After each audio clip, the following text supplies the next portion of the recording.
2022-2023. Je suis Laura Bertetto, je suis directrice adjointe d'IRISUP et c'est avec une immense fierté que je me tiens devant vous aujourd'hui pour célébrer un moment de grande importance dans notre école.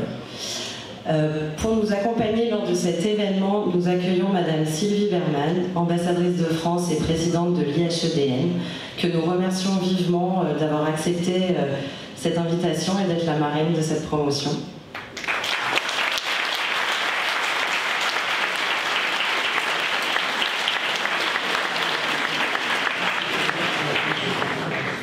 Chers certifiés, je tiens tout d'abord à féliciter chaleureusement chacun et chacune d'entre vous qui franchissez aujourd'hui une étape significative. Cette cérémonie marque en effet pour la plupart d'entre vous la fin de vos études et le commencement d'une nouvelle vie professionnelle. Vos efforts, votre engagement et votre persévérance ont porté leurs fruits et vous méritez amplement cette reconnaissance. Si vous êtes ici, c'est que vous avez validé un diplôme reconnu par l'État, un titre à haut niveau d'exigence et de qualification.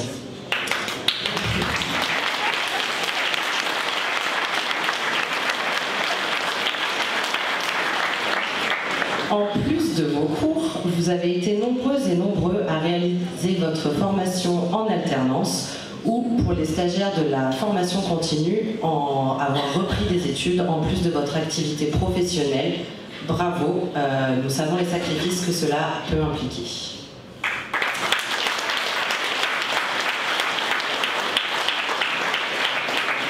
J'en profite également pour remercier les familles et amis présents ici ce soir. Votre soutien et votre encouragement ont été des piliers sur lesquels nos diplômés se sont appuyés tout au long de leur parcours.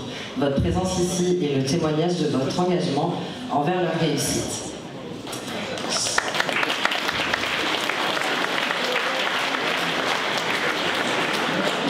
Chers diplômés, que ce diplôme vous permette de vous envoler vers de nouveaux horizons, armés des compétences et des connaissances et des valeurs que vous avez acquises pendant votre formation. Dans un monde en constante évolution, où les frontières sont de plus en plus poreuses et les défis de plus en plus complexes, le rôle des spécialistes des relations internationales est plus crucial que jamais. Vous avez acquis maintenant les outils nécessaires pour naviguer dans un monde diversifié. Alors que vous vous apprêtez à franchir le seuil de cette nouvelle phase de votre vie, nous vous souhaitons de suivre vos passions et de vous épanouir pleinement dans vos parcours professionnels et personnels. N'ayez pas peur de repousser les limites, de sortir de votre zone de confort et d'explorer de nouveaux horizons afin d'assouvir votre soif de compréhension du monde. Au nom de toute l'équipe pédagogique et du personnel de votre école, je vous félicite une fois de plus pour cette remarquable réussite. Que cette cérémonie de remise de diplôme soit le début d'une aventure extraordinaire, remplie de succès, de bonheur et d'accomplissement. Je vous remercie de votre attention et je laisse la parole à Pascal Boniface, fondateur et directeur de l'IRISUP.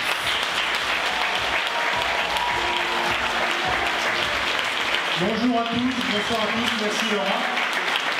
C'est un moment extrêmement important et toujours un peu émouvant de cette remise des diplômes et du gala aussi qui va suivre, qui vient récompenser tous les efforts que vous avez faits. Et à partir de ce soir, vous n'êtes plus étudiant, vous êtes diplômé, alumni, et vous allez effectivement entamer un autre parcours professionnel. Et on espère que vous garderez au cours de ce parcours à la fois les méthodes de travail, d'effort, de réflexion, d'ouverture sur les autres, qu'on a toujours voulu défendre à l'IRIS, de remise en cause, parce que rien n'est jamais acquis. Et puis c'est pour nous une très grande fierté de vous voir tous là, avec vos familles, vos proches. C'est un moment qui est important et émouvant, et qui montre aussi l'attachement que vous avez à votre diplôme, à l'école, et c'est la consécration des efforts. On vous avait averti quand vous êtes inscrit, vous n'aurez rien sans rien, donc vous avez travaillé constamment au cours de 1 ou 2 ans selon les parcours que vous avez faits, et désormais vous avez un diplôme qui est reconnu par les autorités administratives déjà, mais surtout qui est reconnu par le marché du travail, par les gens qui embauchent, les gens qui prennent en stage. Il y a aussi effectivement, Laurent en a parlé, beaucoup d'alternants qui vont poursuivre leur parcours par une embauche directe Et puis l'image de l'IRIS fait que c'est un passeport qui permet de voyager dans de nombreux secteurs professionnels. Très ouvert, c'est dû à la diversité. Je voudrais donc à la fois remercier et féliciter tous les étudiants qui sont là, tous les diplômés, parce que c'est effectivement la consécration d'un parcours qui a été fait de travail, de réflexion, d'interrogation sur vous-même et surtout sur le monde, où il est de plus en plus nécessaire d'avoir une bonne grille de lecture des événements si on ne veut pas faire d'erreurs, car les erreurs coûtent cher. Je voudrais, après que Laura ait fait son discours, remercier toute l'équipe d'IRIS-Sup, toute l'équipe du 5e étage qui a organisé ce gala et qui n'a jamais compté ses efforts pour vous accompagner. Je pense que vous savez reconnaître qu'ils ont toujours été disponibles, quelles que soient les heures, quels que soient les jours. Pas quelles que soient les demandes, certaines étaient un peu fantaisistes, mais les demandes satisfaites et, disons, acceptables ont tous été satisfaites. Et il y a vraiment une volonté d'être au service de l'école. Remercier aussi les autres secteurs de l'IRIS, parce qu'il y a l'école à l'IRIS qui est un élément effectivement très visible, qui explique votre présence, mais sans les services administratifs, la comptabilité, sans la communication qui a beaucoup fait pour que l'école soit connue et soit attractive, sans les chercheurs qui sont là, qui sont également enseignants, puisque c'est la particularité, eh bien, en fait, l'IRIS ne pourrait pas exister, l'école ne pourrait pas exister. L'IRIS, c'est la seule institution en France qui a à la fois un centre de recherche reconnu, une école reconnue, et je reste persuadé que cette conjonction de ces deux activités est d'une richesse incroyable, puisque les enseignants qui sont là, et il n'y a pas que des chercheurs d'IRIS, il y a aussi 200 intervenants qui, généralement, et tous sont des professionnels reconnus, qui sont des praticiens, mais qui sont des praticiens qui réfléchissent et qui ont réfléchi sur leur pratique et qui viennent mettre leur expérience au service des étudiants. Et donc, merci aussi aux associations qui vont prendre la parole pour faire connaître leurs activités. C'est donc cette richesse du corps enseignant, cette richesse des chercheurs, cette richesse de toute l'équipe de l'IRIS qui permet de vous accompagner pendant le temps de votre parcours et de faire en sorte que vous arriviez à bon port. Et maintenant que vous êtes arrivé à bon port, vous allez prendre un nouveau départ. Peut-être certains l'ont déjà pris depuis l'obtention du diplôme, mais c'est effectivement maintenant le premier jour du reste de votre vie finalement qui va arriver. Merci à Sylvie Berman d'avoir accepté d'être la marraine de cet événement. Entre des activités multiples et nombreuses et un agenda difficile à tenir. Madame l'ambassadeur, parce que tu tiens à ce titre, c'est le titre d'ailleurs de ton livre de mémoire, qui est un tourne-page qu'on lit, etc. Sylvie a un parcours réellement exceptionnel, dans un monde où être femme et diplomate n'était pas une évidence, c'est le moins que l'on puisse dire. Sylvie a occupé les plus hauts postes de la fonction au Quai d'Orsay. Chacun sait qu'elle a été ambassadrice en Chine, à Londres, à Moscou, donc dans 3 postes de membre permanent du Conseil de sécurité. Et en Chine, tu racontes dans tes mémoires que la première année où tu es allé, c'était l'année de la mort de Mao, il n'y a pas un lien de cause à effet direct, mais c'était une autre Chine quand même, une Chine où on circulait en carriole, avec du foin dans les rues de Pékin. Et puis ensuite, tu as quand même été revenu à l'ambassade, mais dans le début des années 80, qui était là aussi une Chine qui n'avait pas encore connu ce véritable grand bond en avant. Le premier grand bond en avant était en fait un formidable bond en arrière, mais là, à partir des années 80, il y a eu vraiment ce grand bond en avant qui a fait que la Chine aujourd'hui n'a plus rien à voir avec celle-là, mais tu es revenu et tu l'as constaté comme étant ambassadrice. Londres au moment du Brexit, la Russie au moment où les relations se tendent avec Moscou, mais aussi le service de la direction des Nations Unies, et puis la PESC, directrice de la politique extérieure de sécurité commune, au moment où, après le traité de Maastricht, on met ça en place. Donc en fait, toute la palette des postes que tu as occupés, et une fois que tu as quitté le quai, avec ce titre, qui n'est pas qu'honorifique, d'ambassadeur de France, tu es la première femme à l'avoir, et c'est un titre qui n'est pas donné avec beaucoup, très souvent. En fait, tu as décidé de t'occuper de la transmission. Transmission pour les étudiants, tu es membre du conseil national d'IRIS, dans lequel tu es assidu, et tu viens régulièrement aux colloques qu'on organise, je pense notamment au festival de géopolitique de Nantes, mais aussi de Dijon.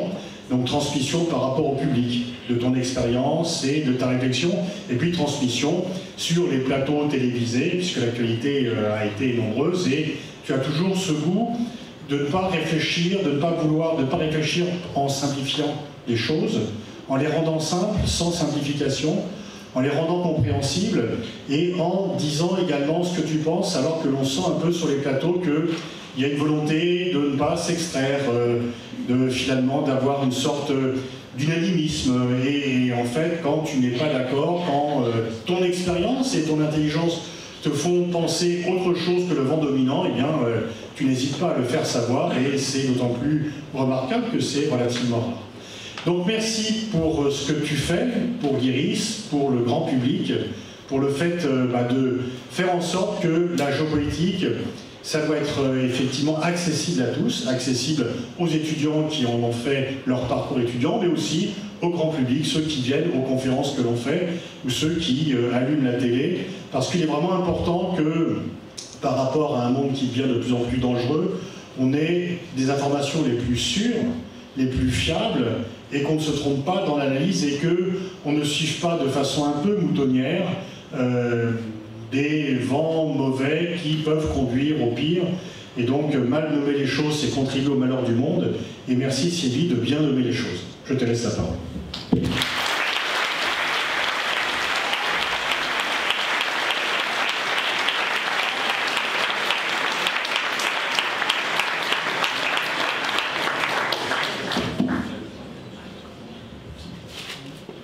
Bonsoir à tous.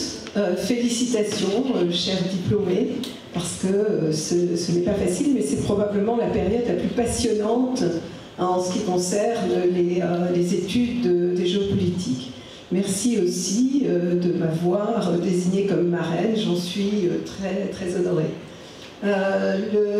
Ce choix que vous avez fait donc, de géopolitique était tout à fait fondé. Quand j'ai commencé ma carrière, le terme n'existait quasiment pas. Et en fait, c'était l'affaire de spécialistes, c'est l'affaire de diplomates et de quelques chercheurs.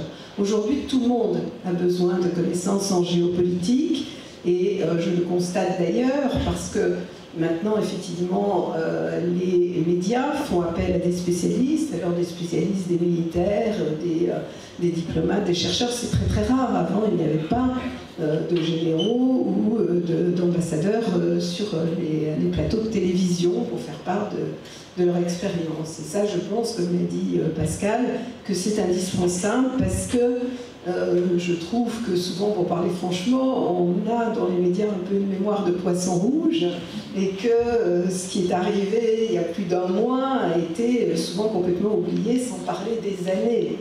Et parfois on parle d'accélération de l'histoire sur un plateau, ça arrive bien entendu, la guerre en Ukraine a été une accélération de l'histoire. Il n'y a pas toutes les semaines une accélération de l'histoire, il y a des lignes profondes, il y a des choses qui se préparent depuis des années, comme l'évolution des relations entre l'Occident et le Sud global, avec un Occident qui est souvent marginalisé. Et ça, on ne l'a pas vu.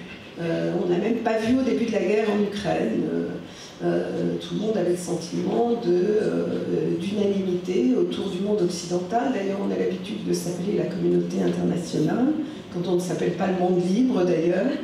Et ce n'est pas tout à fait la réalité du monde. Et je pense que le plus important, c'est effectivement de percevoir la réalité du monde. C'est-à-dire de ne pas avoir une approche qui est une approche idéologique. Bien évidemment, nous avons tous nos valeurs, nous avons tous un héritage qui est celui de société démocratique, et nous devons défendre nos valeurs chez nous, bien évidemment.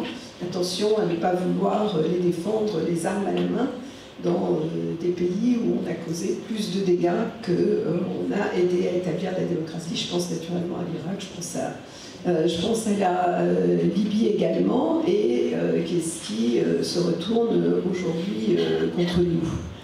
Le choix que j'ai fait il y a longtemps, à l'époque effectivement de la mort du président Mao, c'était un choix qui n'était pas évident. J'avais fait des études d'histoire, Sciences Po, les Langues aussi, et quand j'avais demandé une suspension d'études pour aller en Chine, voir vraiment ce qu'était ce pays, on m'a répondu que j'allais perdre mon temps dans un pays sans avenir. Donc il faut suivre vos choix, vos intuitions, et puis apprendre le monde, pas celui qui est le plus facile, le plus évident, en Europe par exemple, mais découvrir l'ailleurs. Et découvrir l'ailleurs, c'est essayer de le comprendre. Et je dis toujours que la principale qualité pour un diplomate, mais ça vaut pour un chercheur aussi en géopolitique, c'est de savoir se mettre à la place de l'autre. Parce que c'est un petit peu notre défaut, justement. On a un héritage qui est un héritage historique, sociologique, et on a beaucoup de mal à comprendre l'autre. Alors le comprendre, ça ne veut pas dire adhérer, mais il faut être capable d'un minimum d'empathie au départ. Et quoi que vous fassiez, je veux dire que ce soit, bon, je ne sais pas si certains d'entre vous seront diplomates ou travaillerez dans des grandes entreprises, parce qu'aujourd'hui, les grandes entreprises qui ne s'intéressent pas à la géopolitique sont obligées de le faire. Il y a de plus en plus de conférences, de rencontres avec les conseils d'administration, parce que c'est une donnée fondamentale et bien évidemment, ça ne va pas diminuer dans les années qui viennent. Et essayez de vous mettre à la place des Russes, à la place des Chinois, et après, vous contesterez leur position. Dans la négociation, et j'étais à New York pendant 4 ans, et pendant pratiquement 6 ans directrice des Nations Unies et Organisations internationales, si vous voulez bien négocier, il faut comprendre l'autre, et non pas simplement avoir des positions arrêtées, parce que vous allez dans le mur de la réalité. Quand je me souviens que les Américains proposaient des résolutions du Conseil de sécurité, ils ne prenaient jamais en considération les positions des autres. Donc ça ne marchait jamais. Et en général, c'était réécrit par les Français, par les Britanniques, peut-être parce qu'on est des puissances moyennes et qu'on avait la capacité de nous mettre à la place des autres, parce qu'une solution de paix, c'est un compromis nécessairement, et ça ne satisfait pas tout le monde. Et je pense que c'est vraiment là, je veux dire, la leçon principale, en tout cas ce que j'essaie de transmettre le plus possible.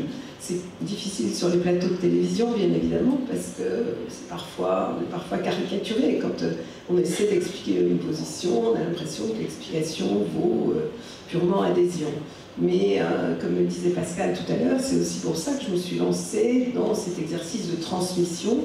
Je l'ai fait en écrivant mes mémoires, j'ai écrit 2 autres livres également, parce que je pense que justement par la description, l'analyse, ça permet de comprendre davantage.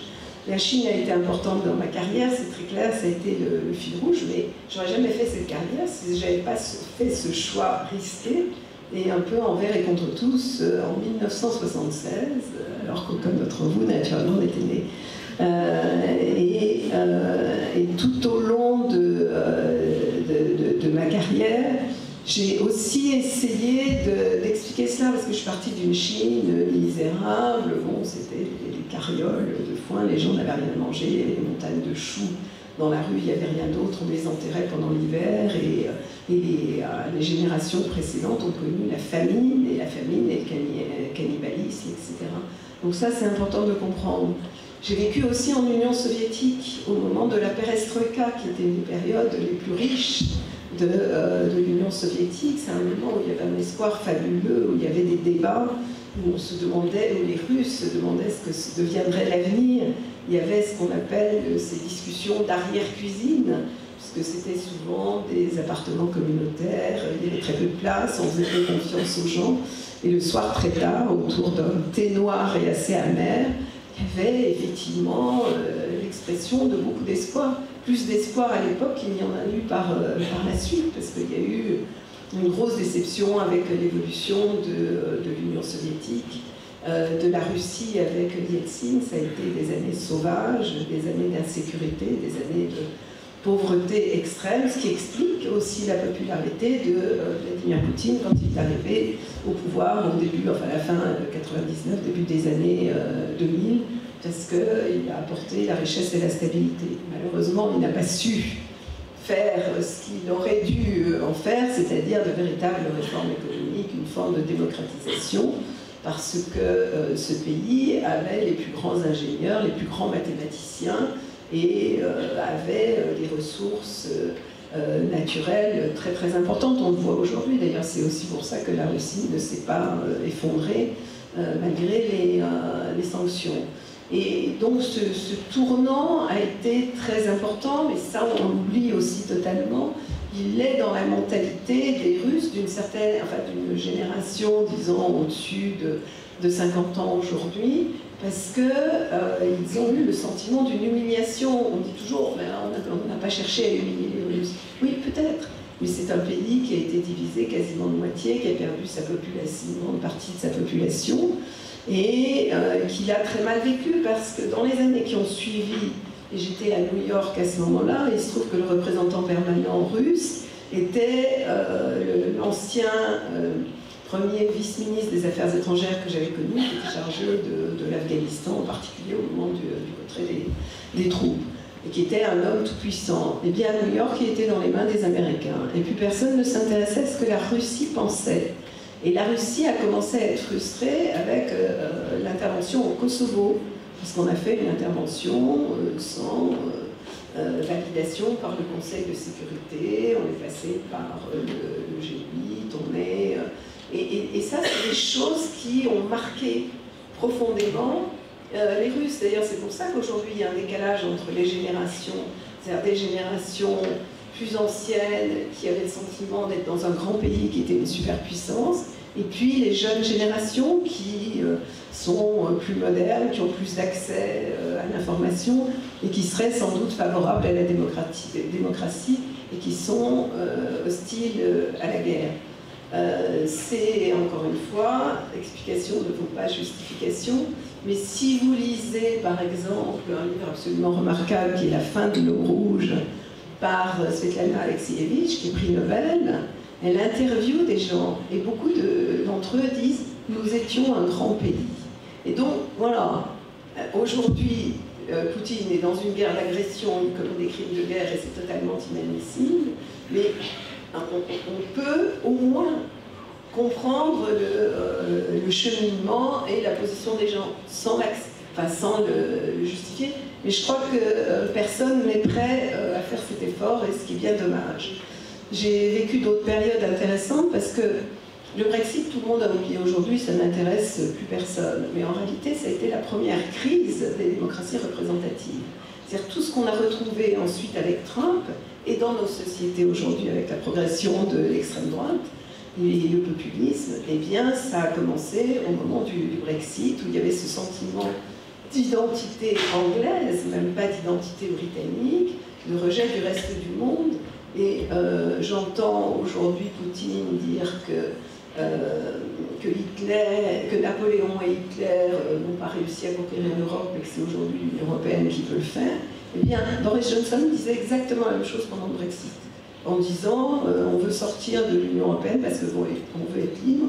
L'Union européenne veut reproduire le projet de Napoléon et Hitler. Donc on est souvent dans un registre outrancier, excessif, y compris dans des démocraties. J'ai autre point fort, alors sinon de ma carrière, mais après, il se trouve que j'ai été médiatrice de l'OSCE pour la mise en œuvre des accords de Minsk. Alors j'ai eu autant de succès qu'avec le Brexit, puisque la dernière réunion s'est tenue le 8 février, et que la guerre a commencé le 22. Et le constat que je faisais, c'est-à-dire que tous les 15 jours, parce qu'on ne pouvait plus retourner à Minsk, il y avait des sanctions aériennes contre la Biélorussie, donc, et puis le Covid surtout, donc on l'a fait par visioconférence. On devait reprendre à Istanbul le 1er mars, avec l'accord des Russes en décembre, mais accord qu'ils avaient retiré au mois de janvier. Et donc je présidais le groupe politique, c'est-à-dire celui qui travaillait sur l'amnistie, le retour du Donbass au sein de l'Ukraine dans un cadre avec un statut spécial. Statut spécial dont en fait les Ukrainiens ne voulaient pas parce qu'ils considéraient que c'était un accord de capitulation. Mais il y avait d'autres coordonnateurs du groupe et on se réunissait une fois par semaine, un petit peu pour faire le point. Et je leur avais dit un jour, c'est plus difficile de discuter avec les séparatistes et les Ukrainiens qu'avec les Khmers rouges. Parce que je m'étais occupée de la conférence de paix sur le Cambodge. Ça a pris 3 ans, mais ça s'est terminé par un succès. Pourquoi? C'est une question de temporalité. Parce que les Chinois étaient prêts à lâcher les Khmers rouges, les Soviétiques à lâcher les Vietnamiens. Et je pense que, justement, en géopolitique, évidemment, beaucoup de choses comptent, la situation sur le champ de bataille, mais également la temporalité. Il faut que le temps soit mûr. Et clairement, en tout cas, pour les accords de Minsk, ça ne l'était absolument pas. Ça ne veut pas dire qu'il fallait abandonné, mais il se trouve qu'il y a eu la crise du Covid, que Poutine s'est complètement enfermé avec des membres du FSB qui pensaient comme lui. Il a commencé à se faire chercheur en histoire et à inventer en réalité l'histoire qui a mené ensuite à cette guerre. Mais il ne faut pas oublier que dans les aspects conjoncturels, il y a eu aussi le retrait calamiteux d'Afghanistan, qui a laissé entendre à Poutine qu'il pouvait aller de l'avant. Et maintenant, on est dans la situation la pire qui soit, avec une guerre qui dure depuis 2 ans, avec un Occident qui s'est engagé, mais à moitié. C'est-à-dire que où on s'engageait davantage et en fournissant des armes pour aider l'Ukraine, ou on restait en dehors d'une certaine manière, parce que si on regarde ce qu'a fait Biden a dit juste avant la guerre, ce n'est pas un pays de l'OTAN, et si c'est une petite incursion, on n'ira pas. Et donc c'est un petit peu le problème. Et là aussi, je pense qu'il y a un défaut d'analyse, parce que après la contre-offensive ukrainienne, il y a eu un tel espoir que tout le monde était convaincu que les Ukrainiens allaient gagner. Et ils se sont galvanisés eux-mêmes, on a cessé de le répéter, et jusqu'à ce que le chef d'état-major, le commandant des forces armées, Zaloujny, dise on est dans une impasse et ça ne va pas. Et à l'époque, Zelensky était dans un discours très optimiste. Et donc aujourd'hui, on a le sentiment que tout le monde découvre que ça va mal sur le front. Et ça va pas mal depuis 15 jours, ça va mal depuis des mois, sinon depuis 1 an. Et du coup, il y a des initiatives qui partent dans tous les sens et plus personne ne sait quoi faire. Donc je ne sais pas si j'ai épuisé mon temps. Sans doute. Pas encore. Pas encore? Non, donc, parce que j'ai aimé ça, mais je suis incapable de regarder. Donc, encore une fois, regardez la réalité, ne vivez pas sur des on-dit, sur des informations délivrées par des tweets. La géopolitique, c'est beaucoup plus structuré, beaucoup plus important que cela. Et il faut, encore une fois, des outils d'analyse, les outils d'analyse que vous aurez acquis dans vos études à l'IRIS. Alors, bon, la paix, la guerre, c'est évidemment le débat qui nous attend dans les décennies qui viennent. Alors, il y a un autre type de guerre, d'ailleurs, qui est une guerre froide. Je ne sais pas si elle va se transformer un jour en guerre chaude. C'est la rivalité entre les États-Unis et la Chine. Et en fait, c'est ça qui est dominant. Et c'est aussi pour cette raison-là que les Américains considèrent que l'Ukraine, pour eux, c'est une distraction. Et qui ne sont pas prêts, d'ailleurs, pour le moment, à s'engager davantage. Alors certes, il y a le blocage généré par la tendance MAGA au sein des Républicains, mais il y a plus que ça. Il y a, je crois, un pays qui ne veut pas s'engager directement contre la Russie et qui préserve ses forces au cas où les choses dégénéreraient avec la Chine, surtout autour de Taïwan. Alors pourquoi c'est une guerre froide? du temps de l'Union soviétique, mais c'est une vraie guerre froide quand même. Et le coup d'envoi, et c'est pas moi qui le dis, c'est le FT, qu'on ne peut pas soupçonner d'être pro-français, d'avoir une analyse française, et qui dit que le coup d'envoi, c'est quand Trump a décidé d'un blocus technologique contre la Chine, en particulier sur les semi-conducteurs. Et Kurt Campbell, qui est le conseiller indo-pacifique du président Biden, dit aussi, et c'est très révélateur, l'Angleterre a repris le flambeau de la France, et puis les États-Unis ont repris le flambeau de l'Angleterre comme première puissance au monde. Il est hors de question que ce soit le tour de la Chine. Et ça a une connotation, en même temps, un petit peu raciste. Qu'est-ce qui va se passer? Naturellement, on n'en sait rien. Avant la guerre en Ukraine, qui n'était pas dans l'intérêt de la Russie, on aurait pu dire qu'il n'y aurait pas de guerre à Taïwan. Beaucoup le pensent, beaucoup de Chinois le pensent. Une majorité de Taïwanais le pensent aussi, mais on n'a aucune certitude aujourd'hui. On sait que tout peut arriver. La question ensuite, c'est que se passera-t-il? Parce qu'il n'est pas évident pour autant que les Américains interviendraient. C'est-à-dire aujourd'hui, bon, ils déclarent qu'ils veulent défendre la démocratie taïwanaise, mais si c'est la défendre en envoyant Nancy Pelosi, qui présidait la Chambre, ça a plutôt eu un effet contre-productif en fournissant aux Chinois l'occasion de faire un exercice en grandeur réelle. Mais voilà, on est dans une incertitude à la fois sur ce qui peut se passer du côté chinois. Je crois qu'ils n'ont aucune envie d'intervenir à Taïwan, le statu quo bénéficie à tout le monde, mais bon, on a vu ce qui s'est passé en Ukraine, donc bien évidemment pas de certitude. Et puis pour conclure quand même, mais j'en ai parlé au début, c'est cette évolution du monde. C'est la fin du monopole de l'influence occidentale et du pouvoir occidental. Ça ne veut pas dire qu'on n'en a plus, mais si vous comparez le G7 et les BRICS, alors il y a plus de cohérence dans le G7, parce que c'est ce qu'on appelle des affinitaires ou des like-minded, mais aujourd'hui, les BRICS, c'est plus de la moitié du monde, et en réalité, c'est beaucoup plus attirant, même si c'est hétérogène. Et en tout cas, les grandes puissances de ce monde, du Sud, n'entendent plus répondre à tel ou tel camp, et ils considèrent qu'ils ont voix au chapitre, et donc ont une politique qui est transactionnelle. Alors vous avez des pays comme l'Afrique du Sud, l'Arabie Saoudite ou l'Inde, qui sont tout à fait révélateurs de cette évolution et qui peuvent négocier avec les uns les autres en fonction de leurs intérêts.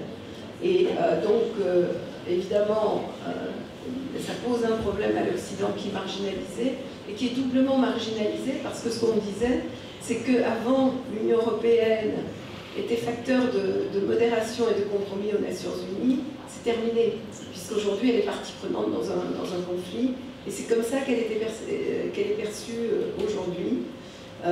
Et donc il va falloir changer nos relations avec ces pays, non pas de manière globale, parce que ça ne servirait à rien, non pas en essayant de les convaincre, aucune chance, mais en établissant des relations de bonne intelligence et de respect avec l'ensemble de ces pays. Et puis il faudra un jour, quand cette guerre sera finie, quand les choses seront rétablies à Gaza d'une manière ou d'une autre, il faudra reprendre probablement la réforme des institutions mondiales, et en particulier du Conseil de sécurité, qui ne reflète plus la réalité du monde actuel. La seule chose, c'est qu'évidemment, il ne sera plus du tout en faveur du monde occidental, comme c'était le cas jusqu'à présent. Mais si on veut que le monde puisse fonctionner de meilleure manière, je pense que c'est inévitable, même si c'est extrêmement difficile. Je suis dans les temps cette fois-ci ou pas?